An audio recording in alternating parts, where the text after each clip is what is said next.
I was sharing with you about this kind of transition, or feeling like you're doing one thing, be it your job or your other thing, um, and then when you have a moment, let's say it's like a weekend or your night or whatever, um, I wonder if, in a way, that's just sort of how we could compartmentalize for ourselves. Like, well, I'm in this situation right now, and I can't really breathe and take care of myself, but tomorrow I will. Yeah. Is there is that like a is that a good way to function, or maybe is there a better way that can be kind of worked with? Yeah, it's a classical postponing Mm, and a bit of an avoidance to deal with it right now. mm, I remember I went a couple of months ago to the bank, and the teller, a young Latina woman, very cute. She said, when she looked at my account, she said, "Wow, what a cool name, Calming Your World." And I said, "Yeah, isn't it cool?" And she says, "I need me some calming my world." And I said, "You can do it right now." And she said, "How?" I said, "Just take a breath, a slow breath through the nose, and breathe out, and just stay present with the breath." And she said, "I don't have time now."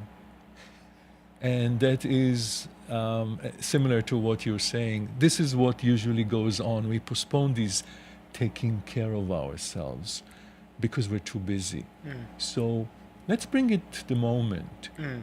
So, where is what you're talking about right now for you? What is happening like right now in your story that does not allow you to take a breath?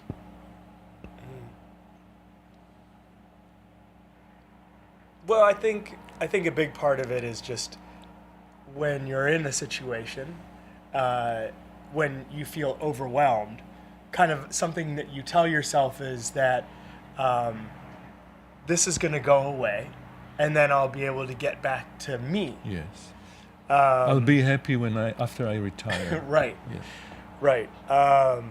So, and I'm aware of it, and to a degree at least, and I definitely try and remind myself that no, what you're doing right now is the important thing.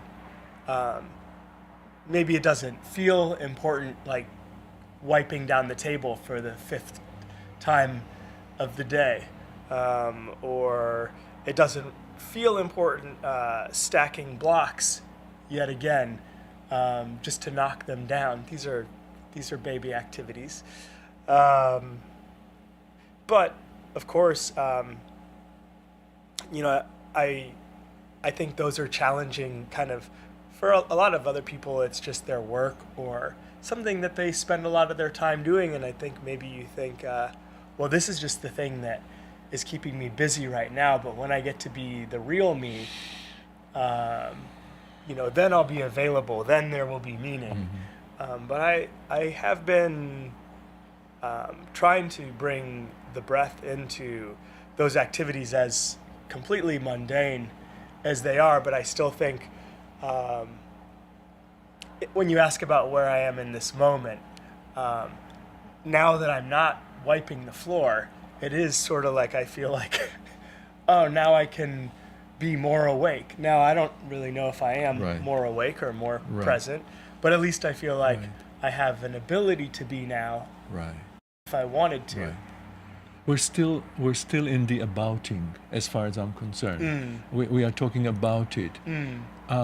I would love for us to slow down right now, and rather than address that question, where are you right now, from the mind, to address it actually from the breath. That sounds good. Let's just breathe in through the nose and breathe out through the nose. Breathing in kindness, breathing out compassion.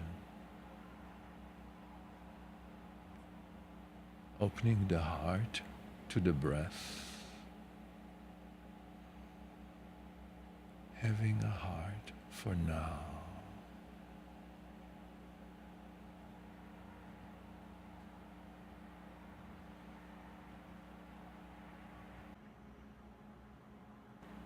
What's happening now, Quinn?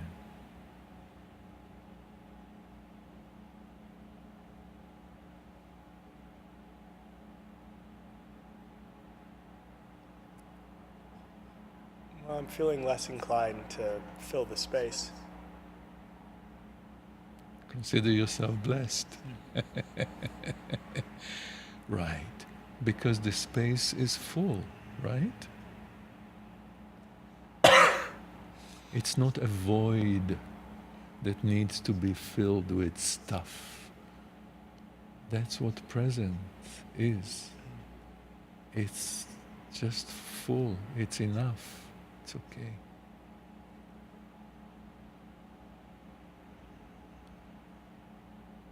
Now you went to, I'm a breath without a story. I'm sure it's not too... I spend plenty of time on the story. I was Yeah. just enjoying the breath for a minute. Yes. See, this is so subtle, in a sense so small, and yet so big and so deep.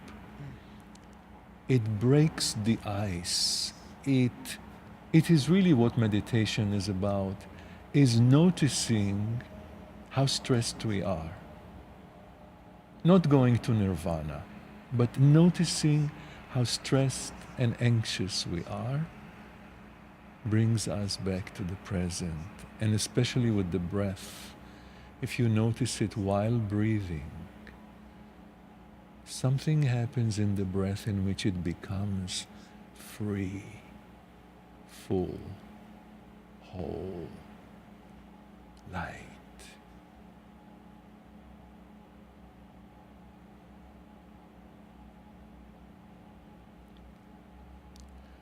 The only problem is